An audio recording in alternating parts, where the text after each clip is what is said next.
Hello students, आज हम अपने नेक्स्ट क्लास में जिस टॉपिक को डिस्कस करने जा रहे हैं उस टॉपिक का नाम है इलेक्ट्रोस्टैटिक्स ऑफ कंडक्टर्स। स्टूडेंट्स, हम लोग बात करेंगे कि अगर हम कंडक्टर्स को इलेक्ट्रिक फील्ड में रखें या कंडक्टर्स के ऊपर अगर हम चार्जेस को प्लेस करें तो उस कंडक्टर का क्या बिहेवियर होगा उस पर्टिकुलर चार्ज के लिए या उस पर्टिकुलर गिवन इलेक्ट्रिक फील्ड के लिए। तो हम इस टॉपिक को स्टार्ट करते हैं। हमारे इस टॉपिक का जो फर्स्ट पॉइंट होगा, फर्स्ट पॉइंट में बोला गया स्टूडेंट्स कि inside the conductor electrostatic field is zero. Conductor के इनसाइड में इलेक्ट्रोस्टैटिक फील्ड जीरो होता है। Suppose we have a conductor, तो यहाँ पे बोला जा रहा है कि अगर एक कंडक्टर हो तो उसके अंदर इलेक्ट्रिक फील्ड की वैल्यू कितनी होती है? जीरो। तो स्टूडेंट्स, हम इस फर्स्ट पॉइंट को ऐसे एक्सप्लेन कर सकते हैं, ऐसे बोले कि चार्जेस का डिस्ट्रीब्यूशन उस कंडक्टर के अंदर कुछ इस तरीके से होता है कि उस कंडक्टर के अंदर हर चार्ज का इलेक्ट्रिक फील्ड एक पर्टिकुलर दूसरे चार्ज की इलेक्ट्रिक फील्ड को क्या करता है? कैंसिल आउट कर देता है और हमारा नेट इलेक्ट्रिक फील्ड जीरो होता है। तो हमारा जो फर्स्ट प्रॉपर्टी स्टूडेंट्स, उसको हमने कहा inside a conductor electrostatic field is zero. अब हम बात करते हैं अपने सेकेंड प्रॉपर्टी की। सेकेंड प्रॉपर्टी स्टूडेंट्स क्या कहती है कि सेकेंड प्रॉपर्टी कहती है कि at the surface of charge conductor electrostatic field must be normal to the surface at every point. ये पॉइंट कहता है कि अगर हम कंडक्टर के सरफेस पे जाएं, किसी भी कंडक्टर के अगर हम सरफेस पे आए तो कंडक्टर के सरफेस के ऊपर इलेक्ट्रिक फील्ड की वैल्यू क्या होती है, या इलेक्ट्रिक फील्ड क्या होता है? परपेंडिकुलर होता है एवरीवेयर। सरफेस के ऊपर हर जगह पे जो इलेक्ट्रिक फील्ड होगा वो क्या होगा? हमारा परपेंडिकुलर होगा। तो इसको स्टूडेंट्स अगर हम ऐसे एक्सप्लेन करें कि सपोज करो कि अगर ये परपेंडिकुलर नहीं होता, सपोज करो किसी एंगल थीटा पे होता, तो उस केस में क्या होता?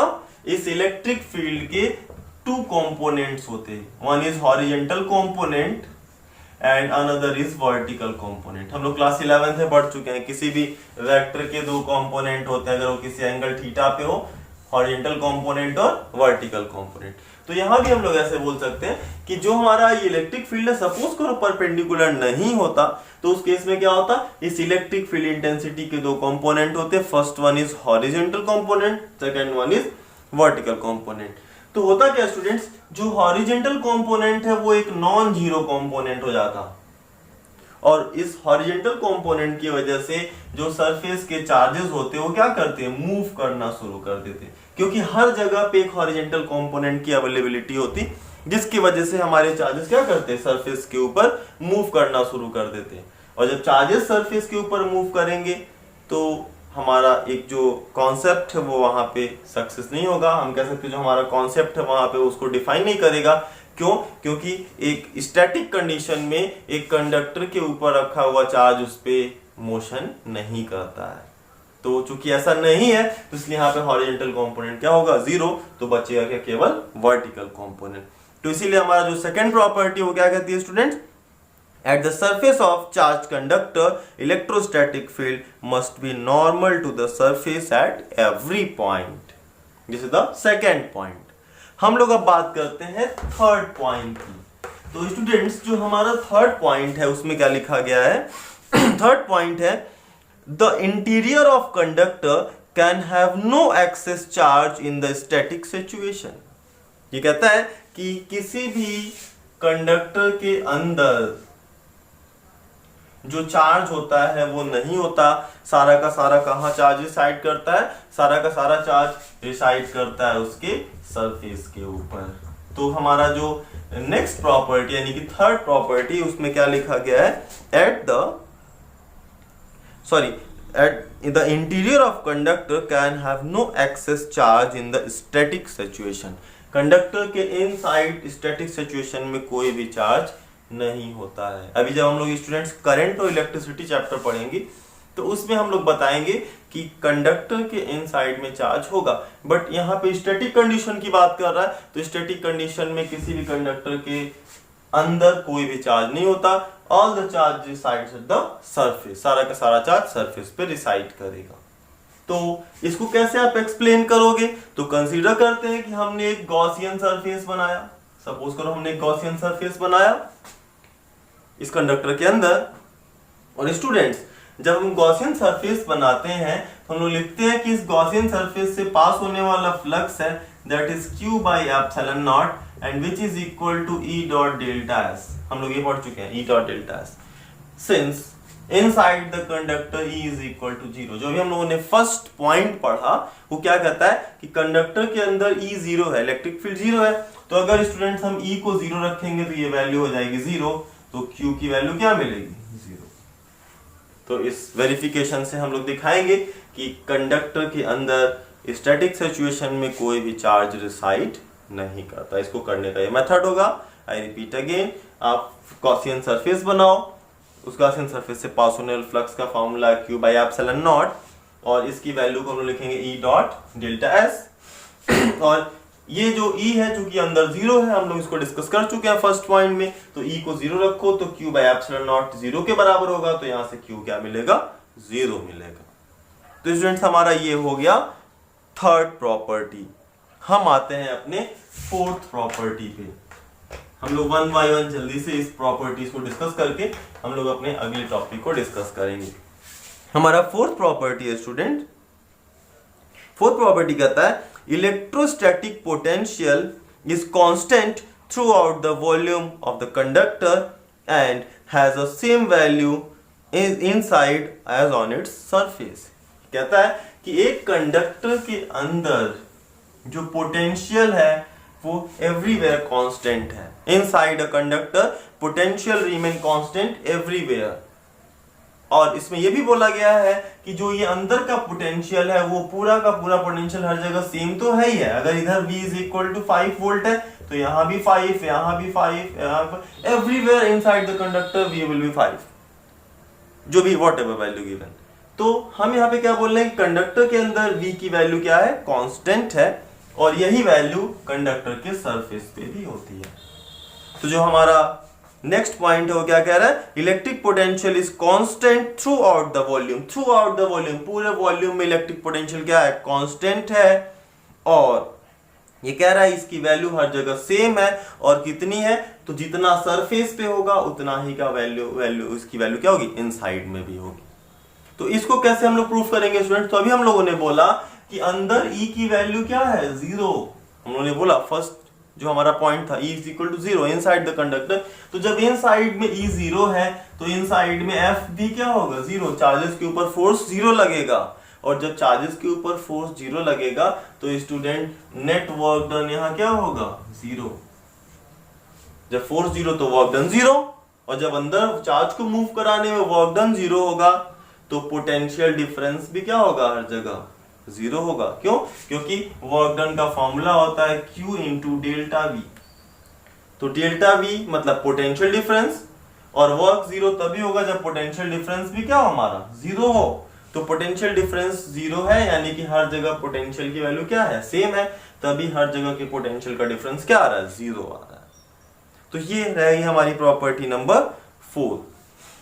स्टूडेंट्स हमारा नेक्स्ट आता है प्रॉपर्टी नंबर 5। ये कहता है कि अगर आपके पास कोई भी एक कंडक्टर है, सपोज करो हमारे पास एक कोई कंडक्टर है, तो ये कहता है कि electric field at the surface of charge conductor is